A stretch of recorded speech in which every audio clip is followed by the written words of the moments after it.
네, 안녕하세요. SCH 수지요양병원 통합암센터 국선생 암강좌.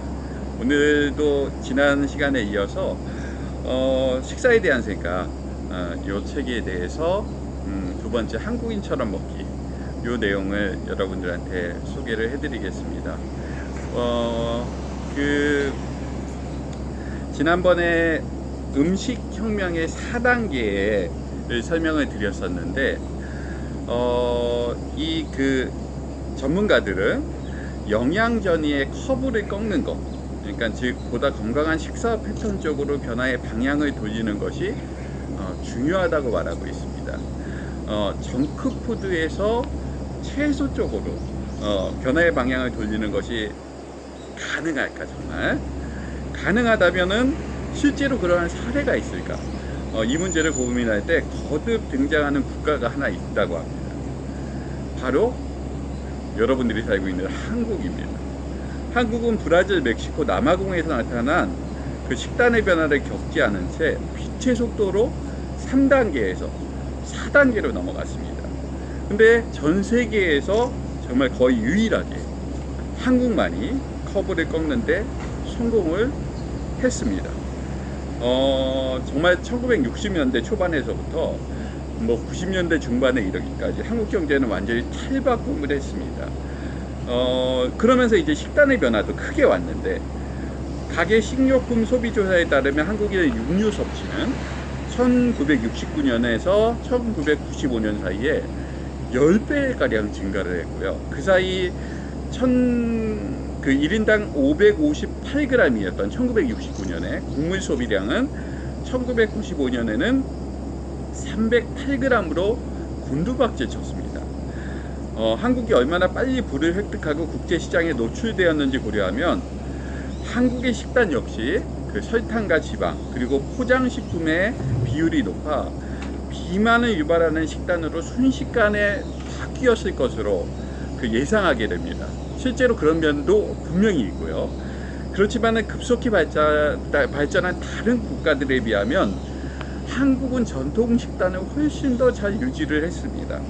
1996년 한국은 중국보다 국내 총생산이 14배나 높았는데도 한국인은 중국인보다 지방을 오히려 덜 섭취했습니다. 한국이 이렇게 커브를 잘 꺾은 지점이 바로 채소 소비량인데요. 1969년 한국은 생채소나 조리한 채소를 하루 평균 271g 먹었습니다. 1995년 한국인의 채소 섭취량은 오히려 286g으로 살짝 더 늘어났죠. 1990년대 도시에 살던 한국인하고 1950년대 시골에 살던 한국인하고 전혀 다른 생활을 했지만은 여전히 채소는 먹었다는 겁니다. 다른 나라하고 달리 어떻게 한국은 온갖 변화와 현대적 삶의 압박 속에서도 이 채소를 많이 먹는 식생활을 유지할 수 있었을까? 이게 전 세계인들이 사실 궁금해하고 있습니다. 그 이유를 사실 이 한국인의 문화에서 찾고 있는데, 한국인은 채소를 서구인하고 다르게 몸에 단순히 좋은 것으로 여기지 않고 맛있는 것으로 여긴다는 거죠. 콩나물과 시금치 같은 채소를 다른 국가에 비해서 훨씬 더 다양하게 즐기고요. 시골에서는 무려 300여 가지가 넘는 채소를 먹는 것으로 추정이 되고 있습니다. 그리고 각각의 채소가 이런 맛이 있고 이런 질감이 있고 이런 것들을 소중히 여기면서 지금까지 후손에게도 사실 남겨주고 있다라는 거죠. 이런 후손들한테 남겨준 한국 채소 요리의 최고봉은 역시 김치입니다. 배추에 매운 양념을 해서 발효시킨 김치는 소스처럼 살짝 곁들여 먹는 음식이 아닌 한국인한테는 휴식이죠. 그래서 2002년까지도 한국에서는 쌀 다음으로 가장 많이 섭취한 것이 바로 김치였습니다. 또 이런 문화도 중요한 역할을 했지만 정부의 노력, 어떤 다양한 정부 계획도 전통 요리를 지키려고 혼신의 노력을 한 것도 한국인처럼 이렇게 채소를 많이 먹는데 도움을 준 것으로 알려져 있습니다. 물론 현재 이 한국인의 평균 식단은 1990년대만큼 건강하지 않은 건 사실입니다. 저희의 아들, 딸들은 제가 봐도 사실 그렇게 건강하지 못한 식단을 섭취하고 있는 것에 대해서는 굉장히 안타깝게 생각하고 있습니다. 알코올과 탄산음료 소비가 다시 증가하고 있죠. 통곡물 소비를 늘리려고 애를 썼지만은 1990년대 후반서부터 2009년까지 비교를 해보면 1인당 통곡물 소비량은 평균 16칼로리 정도밖에 늘지 않았습니다. 그리고 비만과 당뇨병, 심장질환 환자의 비율도 10년 전보다 훨씬 높아지고 있는 게 사실입니다.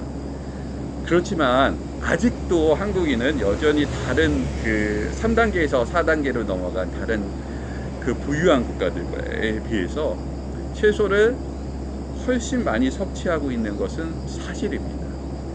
또한 김치는 늘 그래왔듯 오늘날에도 인기가 많은 그런 쌀 다음에 인기가 많은 주식임을 부인할 수는 없습니다. 한국인이 평균 식단이 완벽하지 않을지 모르고 점점 더 나빠지고 있는 것은 사실이지만은, 그럼에도 불구하고 한국은 건강에는 좋지만 양이 너무 부족했던 과거의 식단과 양은 넘쳐나지만 건강에는 나쁜 현대 식단 사이에서 알맞은 지점을 찾을 수 있다는 훌륭한 증거라는 멘트를 마지막으로 요 한국인처럼 먹기에 대해서 이 책은 마무리를 하고 있습니다. 여러분들 한국인의 식단 그리고 한국인의 전통 식사에 대해서 자부심을 가지고 우리 채소를 먹는 것, 특히 다양한 채소를 섭취하는 것에 대해서 더욱더 신경 쓰시고 암을 또 극복하는 하나의 중요한 점이라는 것을 여러분들이 기억하시면 좋을 것 같습니다. 이상으로 식사에 대한 생각, 오늘은 한국인처럼 먹기 2번째 책 소개는 마치겠습니다. 네, 감사합니다.